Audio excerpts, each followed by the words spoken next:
નમસ્કાર મિત્રો, હવે આપણે એથિક્સનું સેકન્ડ લેક્ચર જોઈશું. એની અંદર આપણે ટર્મ્સ કરી રહ્યા હતા, ઇમ્પોર્ટન્ટ ટર્મ્સ એટલે કે ઇમ્પોર્ટન્સ જે શબ્દાવલી છે એ શબ્દાવલી, બરાબર છે. તો હવે એમાં આપણે કરીશું કે ડિયોન્ટોલોજી એથિક્સ. આ ડિયોન્ટોલોજી એથિક્સનો અનુવાદ ગુજરાતીની અંદર પણ ડિયોન્ટોલોજી થાય છે, બરાબર છે. એટલે ડિયોન્ટોલોજી આપણે ગુજરાતીમાં પણ ડિયોન્ટોલોજી લખીશું. ડિયોન્ટોલોજી શું કહેવાય છે કે આ ડ્યુટી બેઝડ એથિક્સ છે. ડ્યુટી બેઝનો મતલબ શું? ડ્યુટી એટલે ફરજ. તો એ ફરજ કે માણસે પોતાની ફરજ કરવી જોઈએ. તમે એક વિદ્યાર્થી છો તો વિદ્યાર્થી તરીકે તમારી ફરજ બને છે કે તમે પરીક્ષાની તૈયારી બરાબર રીતે કરો. અથવા તો તમે એક ઓફિસર છો તો ઓફિસર તરીકેની ફરજ એ બને છે કે તમે નીતિથી ચાલો અને નીતિથી તમારું કામ કરો, જે પણ છે કામ એ, બરાબર છે. તો ડિયોન્ટોલોજી એથિક્સ એવું કહે છે કે ડ્યુટી પર માણસે ફોકસ કરવું જોઈએ, તમારું ઇન્ટેન્શન ક્લિયર હોવું જોઈએ. પરિણામ શું આવે છે, રિઝલ્ટ શું આવે છે એનાથી ફરક નથી પડતો. તમારો એક વિદ્યાર્થી તરીકે, એક એસ્પિરન્ટ તરીકે તમારું મેઇન કામ શું છે કે સારી રીતે પ્રિપરેશન કરવી અને સારી રીતે એક્ઝામ આપવી. પરિણામ ભલે નપાસ થાય કે તમે પાસ થાવ, બરાબર છે, એ તમારો મેઇન ધ્યેય નથી. તમારો મેઇન ધ્યેય એ છે કે તમારો મેઇન ધ્યેય હોવો જોઈએ કે તમારી ડ્યુટી, તમારું કર્મ બરાબર રીતે કરવાનું છે. તો ડિયોન્ટોલોજી એ કહે છે કે તમારે મીન્સ પર ફોકસ કરવાનું છે, એન્ડ પર નહીં. મીન્સ એટલે એક્શન, ડ્યુટી એ બધા પર ફોકસ કરવાનું છે. હવે આ ડિયોન્ટોલોજી એથિક્સ છે ને એ થિયરી આપી છે કાંતે, પણ આ થિયરીને સપોર્ટ ગાંધીજી પણ કરે છે અને બુદ્ધિઝમ. તો જે બૌદ્ધ ધર્મની થિયરી છે ને એ પણ કર્મના સિદ્ધાંત પર એટલે કે એક્શનને વધારે પાવરફુલ ગણે છે, બરાબર છે. તો કે માણસે એક્શન પર એ ફોકસ કરવો જોઈએ, ડ્યુટી પર ફોકસ કરવો જોઈએ, એવું ડિયોન્ટોલોજી એથિક્સ કહે છે. બીજું હવે આપણે થિયરી છે ટીલિયોલોજી. ડિયોન્ટોલોજી જે રીતે ડ્યુટી પર એટલે કે ફરજ, મીન્સ પર ફોકસ કરે છે, એક્શન પર ફોકસ કરે છે, કર્મ પર ફોકસ કરે છે, તો આ ટીલિયોલોજી છે એ ટીલિયોલોજી એન્ડ પર એટલે પરિણામ પર ફોકસ કરે છે. ટીલિયોલોજીનો ગુજરાતીની અંદર અનુવાદ થાય છે હેતુવાદ. તો આ હેતુવાદ એટલે હેતુ પર ફોકસ કરે છે. શાના પર? હેતુ પર. હેતુ એટલે એન્ડ રિઝલ્ટ પર, અંતિમ પરિણામ પર ફોકસ કરે છે. કે તમે એક્શન ગમે એવી લો, ભલે તમારી અનૈતિક એક્શન હોય, અનૈતિક કર્મ તમે કર્યું છે, બરાબર છે. તમે એક્ઝામની અંદર ભલે ચોરી કરી છે, આની અંદર ટીલિયોલોજી એવું કહે છે કે અંતિમ તમારે શું છે, પરિણામ તમારી ફેવરમાં આવવું જોઈએ. તમે પાસ થઈ ગયા, બસ તમે કઈ રીતે પાસ થયા છો એક્ઝામની અંદર એ મેટર નથી કરતું. તો ટીલિયોલોજી એથિક્સ એવું કહે છે કે પરિણામ તમારી ફેવરની અંદર હોવું જોઈએ, અંત જે છે તમારી ફેવરની અંદર હોવું જોઈએ. તમે કઈ રીતે એ અંત આવ્યો છે એ મેટર નથી કરતું. તો આના માટે ઉદાહરણ છે સર્વોદય. સર્વોદયનો મતલબ સર્વનો ઉદય એટલે બધાનો, welfare of all, rise of all or upliftment of all એટલે બધા જ લોકોનો વિકાસ થાય, બધા જ લોકો આગળ આવે, તો એ ટીલિયોલોજીકલ એથિક્સ કહે છે, બરાબર છે. તો ટીલિયોલોજીકલ એથિક્સ આના પર ફોકસ કરે છે, એન્ડ પર ફોકસ કરે છે, પરિણામ પર ફોકસ કરે છે, રિઝલ્ટ પર ફોકસ કરે છે, બરાબર છે. હવે આ ડિયોન્ટોલોજી અને ટીલિયોલોજી એ બંને પરથી એક છે ને એક સેન્ટેન્સ છે કે મેનને કઈ રીતે ટ્રીટ કરવાનો, and in itself not means to an end. And એટલે માણસને એક અંતિમ પરિણામ તરીકે તમારે જોવાનું છે. તમારું કંઈક કામ કઢાવવા માટે, મીન્સ ટુ એન્ડ એટલે તમારું કામ કઢાવવા માટેનું એક વ્યક્તિ તરીકે નહીં જોવાનું. આનું ઉદાહરણ છે કે કઈ રીતે માણસને કે એન્ડ તરીકે જોવાનું એટલે પરિણામની દ્રષ્ટિએ જોવાનું. તો કે માણસ છે ને, માણસ ખાલી તમે પૃથ્વી પર તમારો જન્મ થયો છે ને એટલે પણ માણસ તરીકે તમારા અધિકાર કેટલાક હોય કે તમારું જીવન જીવવાનો અધિકાર છે, તમારી ડિગ્નિટી હોય, બરાબર છે. ડિગ્નિટી એટલે તમારી કોઈ ગરિમાને કોઈ નુકસાન ના પહોંચાડવું જોઈએ, એ માણસ તરીકેના તમારા કેટલાક એ અધિકારો હોય છે. તમે ખાલી જન્મો છો એટલે એ નેચરલ રાઇટ્સ કહેવાય છે, બરાબર છે. પણ હવે કોઈ ઓફિસની અંદર તમે એક એમ્પ્લોય તરીકે તમે કામ કરી રહ્યા છો, કોઈ ઓફિસમાં કોઈ એમ્પ્લોય તરીકે તમે કામ કરી રહ્યા છો. હવે તમારો બોસ ઉપરનો છે, બોસ એ તમને ધમકાવે છે કે તમારે એમને જલ્દી પરિણામ નથી મળતું, તો તમને તમારી ડિગ્નિટી ઉપર હાર્મ કરે છે, તમારી ગરિમાને ઠેસ પહોંચાડે છે, એ તમને પબ્લિકની વચ્ચે ગાળો આપે છે કે તમને ફાયર કરી દે છે. તો એ મીન્સ ટુ એન એન્ડ થયું કે માણસે તમને એમનું પરિણામ કઢાવવા માટે કરીને તમને ટ્રીટ કરે છે. એમને જોઈએ છે રિઝલ્ટ અને તમે રિઝલ્ટ આપી નથી શકતા તો તમારી ગરિમાને ઠેસ પહોંચાડે છે. તો એવું ના થવું જોઈએ, કારણ કે માણસ તમે જન્મ્યા એ જન્મતા જ તમારા કેટલાક નેચરલ રાઇટ્સ હોય છે, બરાબર છે. એ નેચરલ રાઇટ્સને નુકસાન ના થવું જોઈએ, એને કોઈ હાર્મ ના પહોંચાડવું જોઈએ. તો મેનને એન્ડ તરીકે ટ્રીટ કરવાનો, તમારા કોઈના મીન્સ ટુ એન એન્ડ એટલે એન્ડ પરિણામ મેળવવા માટેના મીન્સ તરીકે તમને કોઈ ટ્રીટ નહીં કરવાનું, બરાબર છે. એ આ ડિયોન્ટોલોજી અને ટીલિયોલોજીમાંથી આ એક સેન્ટેન્સ બને છે. ઓકે, હવે આપણે ત્રીજી ટર્મ છે એથિકલ ઇગોઇઝમ. એથિકલ ઇગોઇઝમનો ગુજરાતીમાં અનુવાદ થાય છે નૈતિક અહંકાર. નૈતિક અહંકાર એટલે કે માણસ છે ને અહીંયા એથિકલ ઇગોઇઝમની અંદર સેલ્ફ ઇન્ટરેસ્ટની વાત કરે, ઓલવેઝ પોતાના સ્વાર્થી માણસ. એથિકલ ઇગોઇઝમ કહે છે કે માણસે પોતે સ્વાર્થ રાખવો જોઈએ. આ પણ એક કન્સિક્વન્શિયલિઝમ એટલે ટીલિયોલોજીની થિયરી છે. એની અંદર પરિણામ શું હોય કે સેલ્ફ ઇન્ટરેસ્ટ. ગમે એ થાય, ગમે એ વસ્તુ થાય, તમારું સેલ્ફ ઇન્ટરેસ્ટ સધાવવો જોઈએ. તમે સામેવાળાનું નુકસાન થાય છે, તમે કર્મ કઈ રીતે કર્યો છે એ મેટર નથી કરતું. તમે એક્ઝામની અંદર કોપી કરી છે અને પાસ થયા છો એટલે સેલ્ફ ઇન્ટરેસ્ટ તમારો એ છે કે પાસ થવું. સેલ્ફ ઇન્ટરેસ્ટ એ છે કે તમારે મોટા મોટા બંગલા બનવા, બરાબર છે. ભલે તમે ગમે એ રીતે એ રૂપિયો હાસિલ કર્યો હોય, તમે ઇમોરલ કામ કર્યું હોય, ભલે અનૈતિક કામ કર્યું હોય, પણ તમને તમારો બંગલો મોટો બની રહ્યો છે ઘરે, તો સેલ્ફ ઇન્ટરેસ્ટ એવું આ એથિકલ ઇગોઇઝમ એવું કહે છે કે એ તમારા હિતમાં છે. એ સેલ્ફ ઇન્ટરેસ્ટવાળી ભાવના એથિકલ ઇગોઇઝમની અંદર આવે છે, બરાબર છે. એટલે આ એક આપણે અહીંયા સમજી ગયા. હવે ચોથી ટર્મ છે સ્ટેવર્ડશિપ. સ્ટેવર્ડશિપનો મતલબ થાય છે સંભાળ અથવા સંરક્ષણ. સંભાળ રાખવી, બીજાની સંભાળ રાખવી. સ્ટેવર્ડશિપ એથિક્સ છે ને એન્વાયરમેન્ટ એટલે પર્યાવરણના વિશે કોઈ પણ કેસ સ્ટડી આવશે ને તો આ સ્ટેવર્ડશિપ એથિક્સનો આપણે ઉપયોગ મોટા ભાગે કરીશું. સ્ટેવર્ડશિપનો મતલબ થાય છે સંભાળ. હવે એને વધારે આપણે ડિટેલમાં સમજીએ તો કઈ રીતે સમજાય? તો સ્ટેવર્ડશિપની અંદર એવું કહે છે કે આપણે છે ને માણસ આપણે શું છીએ? કેરટેકર છીએ. આપણે કેરટેકર એટલે બીજાની કાળજી, બીજાની સંભાળ લેનાર છીએ. તમે જન્મ થયા એટલે તમારો કેટલીક રિસ્પોન્સિબિલિટી હોય છે. તમારો જન્મ થયો એટલે તમારી કેટલીક રિસ્પોન્સિબિલિટી હોય છે અને એની સાથે સાથે તમારા કેટલાક રાઇટ્સ પણ હોય છે. તમને કેટલાક અધિકારો પણ મળેલા હોય છે. કયા અધિકારો? ધારો કે પર્યાવરણની દ્રષ્ટિએ જોઈએ તો પર્યાવરણની દ્રષ્ટિએ આપણી રિસ્પોન્સિબિલિટી શું છે કે પર્યાવરણનું રક્ષણ કરવું, સંરક્ષણ કરવું, બરાબર છે. એ આપણી રિસ્પોન્સિબિલિટી છે. પણ હવે આપણા એમાંથી રાઇટ્સ કયા છે, અધિકારો કયા છે? તો પર્યાવરણ આપણને ઓક્સિજન આપે ને પર્યાવરણમાંથી આપણે ફ્રૂટ મેળવીએ છીએ, બરાબર છે. ફળ ફૂલ આપણને મળે છે પર્યાવરણમાંથી, એમાંથી લાકડું મળે છે આપણને, વિવિધ અલગ અલગ ઘર બનાવવાની વસ્તુઓ મળી રહી છે. તો આ બધી તમારા અધિકારો છે. તો એટલે સ્ટેવર્ડશિપ એથિક્સ એવું કહે છે કે માણસ ખાલી મીન્સ ટુ એન્ડ મેળવવા, ખાલી પરિણામ પર એને ફોકસ ના કરવું જોઈએ કે તમારી પ્રિવિલેજીસ પર, તમારા રાઇટ્સ, અધિકારોની હંમેશા વાત નહીં કરવી જોઈએ. તમે કેરટેકર છો આ પર્યાવરણના, બરાબર છે. એટલે એના પ્રત્યે તમારી કેટલીક રિસ્પોન્સિબિલિટી, જવાબદારી પણ બને છે. તો સ્ટેવર્ડશિપ એથિક્સ એવું કહે છે કે તમારે પર્યાવરણની કાળજી રાખવાની છે. પર્યાવરણની શું કરવાની છે? કાળજી રાખવાની છે. અને એની સાથે સાથે તમારા અધિકારોને પણ તમારે એનું સેવન કરવાનું છે. એટલે આપણે આપણા પૃથ્વીનું, આપણા પર્યાવરણનું, દરેક આજુબાજુ આપણે જે બાયોડાયવર્સિટી છે એમનું આપણે સંરક્ષણ કરવાનું છે. આપણે એના કેરટેકર છીએ. ભગવાને તમને માણસ તરીકે બનાવ્યા છે એટલે માણસ તરીકેની આપણે કેટલીક જવાબદારીઓ આપી છે. એ જવાબદારીઓનું આપણે પાલન કરવાનું છે. સ્ટેવર્ડશિપ એથિક્સ આવું કહે છે. ઓકે, હવે છે અલ્ટ્રુઇઝમ. અલ્ટ્રુઇઝમનો મતલબ થાય છે પરોપકાર. તમે બીજાને હેલ્પ કરતા હો એટલે એ પરોપકાર થયો. બીજાને હેલ્પ આપણે કરીએ તો એને શું કહેવાય છે? પરોપકાર. ગઈકાલે આપણે એક થિયરી સમજ્યા હતા કે યુટિલિટેરિયનિઝમ. કઈ જ? તો હું અહીંયા લખું છું નામ, યુટિલિટેરિયનિઝમ એટલે ઉપયોગિતાવાદ. આની અંદર શું હોય કે યુટિલિટેરિયનિઝમ, આ થિયરી એવું કહે છે કે મેક્સિમમ લોકોનો મેક્સિમમ બેનિફિટ થવો જોઈએ. આ મેક્સિમમ બેનિફિટની અંદર મેક્સિમમ જે લોકોની વાત કરી છે ને કે મોટા ભાગના લોકોને ફાયદો થવો જોઈએ. મોટા ભાગના લોકોને, જેટલા પણ વધારે લોકોને ફાયદો થાય છે તો એને કહેવાય છે ઉપયોગિતાવાદ, યુટિલિટેરિયનિઝમ. તો એમાં એ મોટા ભાગના લોકોની અંદર સેલ્ફ એટલે આપણે પોતે પણ આવી ગયા, બરાબર છે. આપણે પોતે પણ આવી ગયા. આપણે કોઈ પણ, ધારો કે હું ગુજરાત સ્ટેટનો સપોઝ ચીફ મિનિસ્ટર છું, તો મારા દ્વારા જે પણ નિર્ણય લેવાય છે, હું જે પોલિસી બનાવું છું એનાથી મોટા ભાગના ગુજરાતના લોકોને ફાયદો થવો જોઈએ. પણ આ થિયરીની અંદર એમાં હું પણ આવી ગયો કે મેં ભલે પોલિસી બનાવી છે એનાથી મને પણ ફાયદો થવો જોઈએ. જ્યારે આ અલ્ટ્રુઇઝમ શું કહે છે ખબર કે મોટા ભાગના લોકોને ફાયદો તો થવો જોઈએ, પરોપકારનું તમારે કરવાનું છે, પણ એની અંદર સેલ્ફ ઇન્ટરેસ્ટ નહીં આવે. સેલ્ફ ઇન્ટરેસ્ટ એટલે હું પોતે નહીં આવું, બરાબર છે. સેલ્ફ ઇન્ટરેસ્ટ આની અંદર નહીં આવે, મારે પોતાનું નહીં આવે. પરોપકાર જ્યારે કરો ને તો પરોપકારની અંદર પોતાને નહીં ધ્યાન રાખવાનું, પોતાને કંઈ ફાયદો થાય એવું ધ્યાન નહીં રાખવાનું. પરોપકારની ભાવના એને જ કહેવાય કે પોતાનું નહીં જોતા તમારે બધાનું, બાકી બધાનું જોવાનું છે. એને પરોપકાર કહેવાય.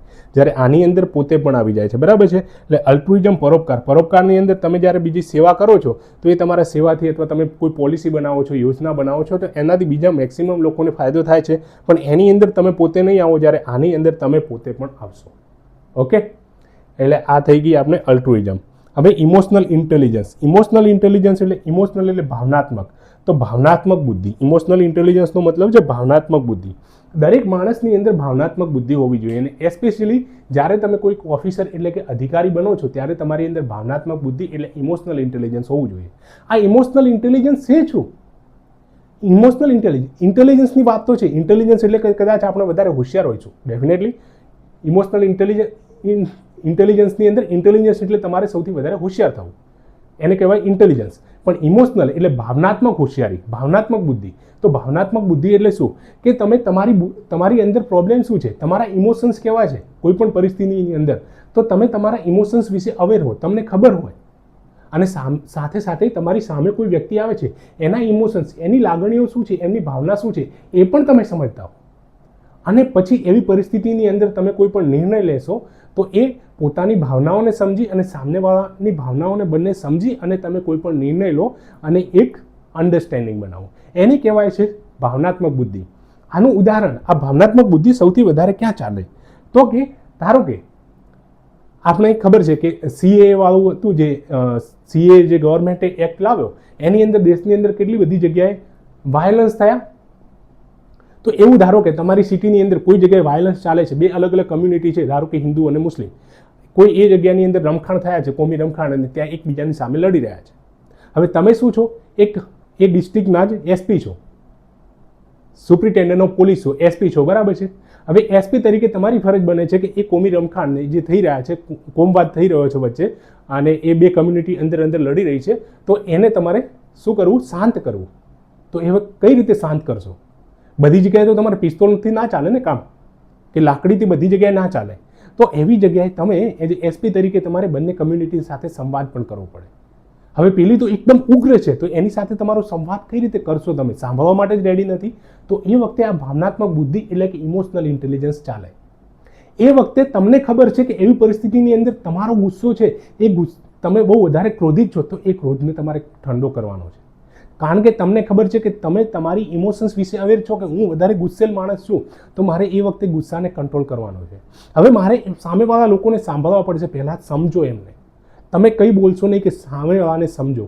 હવે એમના ઇમોશન શું છે, એ શા માટે લડી રહ્યા છે, એમના કોઈ અધિકારો માટે તો હશે નહીં, તો એમને સાંભળો અને પછી કોઈ સોલ્યુશન પર આવો. તો એને કહેવાય છે ભાવનાત્મક બુદ્ધિ એટલે કે ઇમોશનલ ઇન્ટેલિજન્સ. આ દરેક માણસની અંદર હોવું જોઈએ ઇમોશનલ ઇન્ટેલિજન્સ. જ્યારે તમારી અંદર ઇન્ટેલેક્ચ્યુઅલ એબિલિટી હોય, તમે ઇન્ટેલિજન્સ હોય તો 20% તમને ફાયદો કરે, પણ જ્યારે ઇમોશનલ ઇન્ટેલિજન્સ હોય તો બાકી 80% ફાયદો આનાથી થાય. કોઈ પણ નોકરી તમને છે ને ઇઝીલી મળી જાય, એ નોકરી છે ને તમારા મેરિટના આધાર પર મળે, તમને ઇન્ટેલિજન્સના આધારે મળે. તમે એક્ઝામની અંદર સારા માર્ક્સ લાવ્યા હોય તો તમને નોકરી મળી જાય, પણ તમને એમાંથી નોકરીમાં ગયા પછી પ્રમોશન મળવું કે નીચે જવું, એ છે આ ઇમોશનલ ઇન્ટેલિજન્સ પર ડિપેન્ડ કરે. ઓકે, તો આ વસ્તુ આપણે સમજી ગયા. હવે એક સિદ્ધાંત આવે છે ગાંધીયન ટ્રસ્ટીશીપનો. એટલે ગાંધીજી આ ટ્રસ્ટીશીપનો સિદ્ધાંત આપેલો, બરાબર છે. કોણે આપેલો? ગાંધીજીએ. કયો સિદ્ધાંત? તો ટ્રસ્ટીશીપનો. આ ટ્રસ્ટીશીપનો સિદ્ધાંત શું કહે છે ખબર છે? કે wealthy people will be the trustees of the trust that look after the welfare of people. એટલે કે વેલ્ધી લોકો, દેશની અંદર જે ધની લોકો છે ને, ધની લોકો કોણ? ધારો કે અંબાણી છે, અદાણી છે, ટાટા ગ્રુપ છે, મહિન્દ્રા ગ્રુપ છે, વિપ્રો છે, અજીમ પ્રેમજી ફાઉન્ડેશન, બરાબર. આ કેટલા બધા લોકો ધની લોકો છે, કે એના સિવાય પણ કે નાના નાના જે મિલિયનર છે, બિલિયનર છે, એવા ધની લોકો. તો એવા વેલ્ધી પીપલ છે ને, એ શું છે? Trustees of the trust. એ ટ્રસ્ટી છે. ટ્રસ્ટી એટલે સભ્યો છે. કોના? Trustees of the trust. એ ટ્રસ્ટના સભ્યો છે જે લુક આફ્ટર ધ પીપલ, જે લોકોની સેવાનું વિચારે છે, બરાબર છે. એવા ટ્રસ્ટના સભ્યો છે. તો ટ્રસ્ટીશીપનો સિદ્ધાંત એવો કહે છે કે વેલ્ધી પીપલ છે એમને ટ્રસ્ટી બનવાનું છે. કોના ટ્રસ્ટી બનવાનું છે? તો કે ટ્રસ્ટના ટ્રસ્ટી બનવાનું છે. કયા ટ્રસ્ટના ટ્રસ્ટી બનવાનું છે? તો એવા ટ્રસ્ટના ટ્રસ્ટી બનવાનું છે જે લોકોનું વિચારે છે, લોકોનું વેલફેર પાછળ, લોકોના જન કલ્યાણ માટે સંકળાયેલા છે, જન કલ્યાણ માટે જોડાયેલા છે. તો આનું ઉદાહરણ શું છે? CSR. આપણને ખબર છે કંપનીઓની અંદર કોર્પોરેટ સોશિયલ રિસ્પોન્સિબિલિટી નામનો ફંડ આવે છે. 2% વાર્ષિક એમણે કોઈ પણ સોસાયટીના વર્કની અંદર કે એજ્યુકેશનલ શિક્ષણ માટે, હેલ્થ માટે, કે ગરીબી ઓછી કરવા માટે કરીને, કે પર્યાવરણ બચાવવા માટે એમને વાપરવાનું હોય છે, બરાબર છે. તો આ CSR ફંડ છે એ ટ્રસ્ટીશીપના સિદ્ધાંત પર કામ કરે છે. તો આની અંદર CSRની અંદર જે વેલ્ધી પીપલ છે, વેલ્ધી પીપલ એટલે મોટી મોટી કંપનીઓ છે, એ કંપની તો વેલ્ધી છે, એમની પાસે રૂપિયો છે, એટલે એ કંપનીઓની ફરજ બને છે કે એ લોકો વેલફેર ઓફ પીપલ, લોકોના કલ્યાણની આજુબાજુ સંકળાયેલી રહે. એટલે મોટાભાગના લોકો જે ટ્રસ્ટીશીપના સિદ્ધાંતની સાથે આ જોડાયેલા છે એમને કહેવાય છે ગાંધીયન ટ્રસ્ટીશીપ. ઓકે, તો આ રીતે આપણે ગાંધીયન ટ્રસ્ટીશીપને સમજી શકીએ કે વેલ્ધી પીપલની એમની ફરજ છે કે એ લોકો શું કરે, ટ્રસ્ટી બને, ટ્રસ્ટના જે લોકોના કલ્યાણ માટે જોડાયેલા છે. CSR કોર્પોરેટ સોશિયલ રિસ્પોન્સિબિલિટી આનું એક ઉદાહરણ છે. હવે ગાંધીજીએ બીજો એક ઉદાહરણ એ જે કન્સેપ્ટ આપેલો છે સર્વોદયનો, એક કન્સેપ્ટ છે સર્વોદયનો. એ સર્વોદયનો કન્સેપ્ટ શું કહે છે કે બધાનું અપલિફમેન્ટ થવું જોઈએ. જે દેશની અંદર જે એટલે બધા જ લોકો છે, ડાઉન ટોડન, ગરીબ, બીજા વંચિત હોય, દરેક લોકો ઊંચા આવવા જોઈએ. એની સાથે સાથે એક અંત્યોદયનો સિદ્ધાંત પણ છે.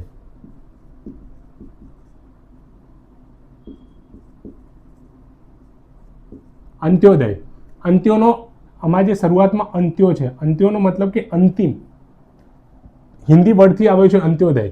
તો અંતિમ કે અંતિમ જે લાસ્ટ માણસ છે ને, અંતિમ માણસ, અંતિમ એટલે લાસ્ટ માણસ દેશનો, એકદમ ડાઉન ટોડન, એકદમ ગરીબમાં ગરીબ, કે એકદમ રિમોટ એરિયાથી, એકદમ દૂરના દુર્ગામી એરિયામાંથી, તો એ વ્યક્તિ પણ આગળ આવવો જોઈએ. તો એને કહેવાય છે અંત્યોદયનો સિદ્ધાંત. એના પછી એક થિયરી છે નિષ્કામ કર્મની. નિષ્કામ કર્મ શું કહે છે? આ ડિયોન્ટોલોજી જેવું છે, તમારી ડ્યુટી બેઝ, તમારે તમારું ધર્મ કરવાનું છે, તમારી ડ્યુટી ફરજ બજાવવાની છે, પરિણામ પર રિઝલ્ટ પેલી ચિંતા કરવાની નથી. આ નિષ્કામ કર્મનો સિદ્ધાંત ક્યાંથી આવેલો છે? તો શ્રીમદ ભગવદ્ ગીતામાંથી આવેલો. ભગવદ્ ગીતામાં નિષ્કામ કર્મની વાત કરી છે. કૃષ્ણ ભગવાન અર્જુનને સમજાવતા કહે છે કે તું પરિણામ પર ફોકસ મત કર. તારે અત્યારે શું છે કે તારે બસ કર્મ કરવાનું છે. તારું કર્મ શું છે? તો કે ધર્મના માર્ગ પર ચાલીને સામેવાળા શત્રુને નાશ કરવો, અધર્મનો વિનાશ કરવો. તો કે નિષ્કામ કર્મ એટલે એની અંદર એવું કહે છે કે કર્મના સિદ્ધાંત પર ફોકસ કરવાનું, તમારે પરિણામની ચિંતા કરવાની નહીં. હવે એના પછી મોટા ભાગે આ બે કન્સેપ્ટ છે, એથિકલ ડાયલેમા અને conflict of interest. Ethical dilemma એટલે નૈતિક મૂંઝવણ અને કોન્ફ્લિક્ટ ઓફ ઇન્ટરેસ્ટ એટલે હિતોનો ટકરાવ. આ બંને થિયરી છે ને, આ થિયરીમાંથી મોટા ભાગે આપણને કેસ સ્ટડી જોવા મળશે. અને આ કેસ સ્ટડી આવશે આ કેસ સ્ટડીની અંદર મોટાભાગના આપણે ગઈકાલે અને આજે જે ટર્મ સમજી છે એ ટર્મ્સ આ મોટાભાગની બે કેસ સ્ટડીની અંદર આપણે ઉપયોગ કરવાની થશે. એથિકલ ડાયલેમા એટલે નૈતિક મૂંઝવણ. નૈતિક મૂંઝવણની અંદર શું થાય છે? નૈતિક મૂંઝવણની અંદર એનો મતલબ શું છે કે એક કોમ્પ્લેક્સ સિચ્યુએશન છે જેની અંદર મેન્ટલ કોન્ફ્લિક્ટ થાય છે બિટવીન મોરલ ઇમ્પેરેટિવ્સ. એટલે મોટાભાગે બે એવી પરિસ્થિતિ છે, બે પરિસ્થિતિ એવી છે કે મોટાભાગે નૈતિક હશે ને એની અંદર તમે છે તમારે નિર્ણય લેવાની અંદર તમને મુશ્કેલી થશે કે આ બાજુ જવું કે આ બાજુ જવું. તમારે એની અંદર ઘણીવાર બે રોંગ એટલે બે ખોટી પરિસ્થિતિઓ હશે ને એમાંથી એક પરિસ્થિતિને તમારે પસંદ કરવાની હશે. એક ખોટી છે ને એક સાચી છે, તો એમાંથી એક પરિસ્થિતિને તમારે પસંદ કરવાની છે, પણ એમાં પણ તમારે મુશ્કેલી થશે. એટલે રોંગ કે રાઈટ રોંગ કે એવી પરિસ્થિતિઓ હોય છે. અથવા તો ઘણીવાર સિક્રેસી ઇન ટ્રાન્સપરન્સી એટલે કે તમારે ટ્રાન્સપરન્સી એવું કહે છે કે તમારે શું હોય કે તમારી ઓફિસની અંદર તમે કામ કરો છો, તમારે પારદર્શિતા બનાવવાની. પબ્લિક સર્વન્ટ તરીકે તમે કામ કરતા હોય જાહેર હિતની અંદર, તો તમારે ટ્રાન્સપરન્ટ રહેવાનું. તો હવે એ ટ્રાન્સપરન્સી તમે મેન્ટેન કરો કે સિક્રેસી એવું કહે છે કે પારદર્શિતા નહીં રાખવાની, વસ્તુઓને જે ઇન્ફોર્મેશન છે વગેરે એ છુપાઈ રાખવાની. તો આ બંને વચ્ચે કે તમે સિક્રેસીને પસંદ કરશો કે ટ્રાન્સપરન્સીને પસંદ કરશો, તો એને કહેવાય છે એથિકલ ડાયલેમા એટલે નૈતિક મૂંઝવણ. બે અલગ અલગ વસ્તુઓની અંદર બંને મોરલ વસ્તુઓ ઘણીવાર હોય છે, તો એની અંદર તમારે કોન્ફ્લિક્ટ થઈ જાય કે તમે કયા નિર્ણયની સાથે જશો. ના સમજાયું હોય તો હવે હું તમને આ ડિટેલમાં થોડું સમજાવું. યુપીએસસીની અંદર એક કેસ સ્ટડી પૂછાયેલી, બધાને ખબર છે કે તમે એક યુપીએસસી એસ્પિરન્ટ રહ્યા છો, મેઇન્સ એક્ઝામ પાસ કરી લીધી છે, તમે હવે ઇન્ટરવ્યૂની અંદર જઈ રહ્યા છો. ઇન્ટરવ્યૂ માટે જાઓ છો અને રસ્તાની અંદર તમે અચાનક આ તમારો લાસ્ટ એટેમ્પ છે ઇન્ટરવ્યૂનો, પણ આ લાસ્ટ એટેમ્પ છે ને એની અંદર તમે ઇન્ટરવ્યૂ તમારે આવ્યું છે અને આ ઇન્ટરવ્યૂ નહીં આપો તો હવે આના પછી તમે એક્ઝામ તમારા માટે ફરીથી એક્ઝામ આપી તમે શકો નહીં, છેલ્લો એટેમ્પ છે તમારો. હવે એ ઇન્ટરવ્યૂ આપવા માટે જઈ રહ્યા છો અને વચ્ચે રસ્તા પર તમે એક જગ્યાએ એક્સિડન્ટ જોવો છો અને એ એક્સિડન્ટની અંદર બદનસીબે શું છે તો કે તમારા નજીકના રિલેટિવ છે, એ નજીકના રિલેટિવ છે અને બહુ એક ગંભીર ઇજાગ્રસ્ત થયા છે. અને એ રિલેટિવ પણ કહેવાય છે કે બહુ સિનિયર સિટીઝન છે. હવે તમે એ તમારા નજીકના રિલેટિવ એટલે સંબંધી છે, હવે એમને એ વખતે તમે હેલ્પ નહીં કરો તો કદાચ એમની જાન પણ જઈ શકે છે. બરાબર છે. અને અગર તમે ઇન્ટરવ્યૂ ટાઈમ પર આપવા નહીં ગયા તો એનાથી શું થઈ શકે છે, તમે ફરીથી કદાચ એક્ઝામની અંદર બેસવા લાયક તો નથી જ, પણ તમારું ઇન્ટરવ્યૂની અંદર તમે ફેલ થશો અને તમારું સપનું છે અને આટલી બધી મહેનત કરી છે એ બધું શું થશે, એ નકામું જશે. તો હવે આવી પરિસ્થિતિની અંદર શું કરવું? આ જે એક એથિકલ ડાયલેમાવાળી એટલે નૈતિક મૂંઝવણવાળી પરિસ્થિતિ છે કે આ બાજુ સંબંધી છે એમને હેલ્પ કરવી કે આ બાજુ ઇન્ટરવ્યૂની અંદર જવું. તો એવી પરિસ્થિતિની અંદર કેટલાક સિદ્ધાંતો હોય છે એ આપણને મદદ કરતા હોય છે. કેટલાક સિદ્ધાંતો એ આપણે કેસ સ્ટડી આવશે ત્યારે આપણે ડિટેલમાં જોઈશું, બરાબર છે. પણ આ બધા જ વસ્તુની અંદર આ એથિકલ ડાયલેમા એને કહેવાય છે. આવી પરિસ્થિતિની અંદર આવા બધા સિદ્ધાંતો આપણને મદદ કરશે. એટલે આ એથિકલ ડાયલેમા નૈતિક મૂંઝવણવાળી પરિસ્થિતિ આપણે જોઈ લીધી કે બંને સાઈડ કેવી એક્સ્ટ્રીમ પરિસ્થિતિ છે અને એની અંદર તમારે નિર્ણય લેવાનો છે કે તમારે ઇન્ટરવ્યૂ આપવા જવું કે તમારે આ બાજુ જવું. ઓકે, હવે છે કોન્ફ્લિક્ટ ઓફ ઇન્ટરેસ્ટ એટલે હિતોનો ટકરાવ કહેવાય છે. હિત એટલે ફાયદો, ફાયદાનો ટકરાવ, ઇન્ટરેસ્ટ એટલે ફાયદો, બરાબર છે, અથવા હિતોનો ટકરાવ જ્યારે થતો હોય. હિતોનો ટકરાવ કઈ રીતે થાય? તો કયા હિતોનો હોય? કયા હિતોનો ટકરાવ હોય? તો કે અહીંયા between personal interest versus public interest. Personal interest એટલે ધારો કે હું ઓફિસર છું તો એક પર્સનલ ઇન્ટરેસ્ટ એટલે મારો ફાયદો આવતો હોય અને પબ્લિક ઇન્ટરેસ્ટ એટલે જનતાનો. હવે હું ઓફિસ પર બેઠો છું, જે ઓફિસ, તો મારી ઓફિસનું કામ શું છે? તો એક હું ગવર્મેન્ટ ઓફિસર છું, તો ગવર્મેન્ટ ઓફિસર તરીકે મારે પોતાનો નહીં જોવાનું હોય, પોતાનો ફાયદો ના જોવાનો હોય, પબ્લિકનો ફાયદો, જનતાનું ભલું થવું જોઈએ, જનતાનું ભલું. પણ ઘણીવાર શું હોય, એવી પરિસ્થિતિ બને ત્યારે તમે હવે પોતાનું વિચારો કે પબ્લિકનું વિચારો, તો એને કહેવાય છે કોન્ફ્લિક્ટ ઓફ ઇન્ટરેસ્ટ. આવું ક્યારે થાય? તો કે ધારો કે એક્ઝામ્પલ છે ટેન્ડર બાય નિયર વન.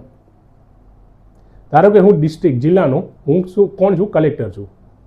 હવે રોડને એક કોઈ ગામડાની અંદર, મારા જિલ્લાની અંદર આવતા એક ગામની અંદર રોડ બનાવવાનો છે. હવે રોડ માટે એક ટેન્ડરવાળી કંપની છે, એ કંપની ટેન્ડર ભર્યું છે. એ ટેન્ડર ભરનાર કંપની કોની છે? તો કે મારા નજીકના સગા સંબંધીની છે. હવે એ લોકો મને કહે છે કે જોજો ને થોડું આની અંદર ટેન્ડરમાં કે કંઈ થાય તો તમારાથી. તો હવે આ શું થયું કે મારા નજીકના સંબંધી છે, તો મારે એમને ટેન્ડર આપવું કે પછી મારે શું કરવું કે જનતાનું જોવું? તો એને કહેવાય છે કોન્ફ્લિક્ટ ઓફ ઇન્ટરેસ્ટ. ઇન્ટરેસ્ટવાળી પરિસ્થિતિ. પર્સનલ ઇન્ટરેસ્ટ શું છે કે મારા એ નજીકના સંબંધી છે અને પબ્લિક ઇન્ટરેસ્ટ શું છે? કદાચ હું એમને આપી દઈશ, એમને કોન્ટ્રાક્ટ આપી દઈશ, પણ એમને ખરાબ રોડ બનાવ્યો તો નુકસાન કોને થશે? પબ્લિકને. એટલે આ પર્સનલ ઇન્ટરેસ્ટ અને પબ્લિક ઇન્ટરેસ્ટ આ બંનેની વચ્ચે જ્યારે ઝઘડો થાય એને કોન્ફ્લિક્ટ ઓફ ઇન્ટરેસ્ટવાળી પરિસ્થિતિ કહેવાય. આ ટેન્ડર આપવું પોતાના નજીકના સંબંધીને. તો આવી પરિસ્થિતિને સોલ્વ કરવા માટે શું કરવાનું? તો એ કોન્ફ્લિક્ટ ઓફ ઇન્ટરેસ્ટવાળી પણ કેસ સ્ટડી આવે ત્યાં આપણે જોઈશું. પણ હંમેશા પર્સનલ ઇન્ટરેસ્ટને નીચે રાખવાનું, પબ્લિક ઇન્ટરેસ્ટને સૌથી પહેલાં જોવાનું. ભલે તમારા સગા સંબંધી એ છે આવી કંપનીની અંદર, એમણે ટેન્ડર લાવ્યો છે તો ઓકે, કંઈ વાંધો નહીં, એમને કહો કે તમે ઓફિશિયલી ભાઈ ભરો.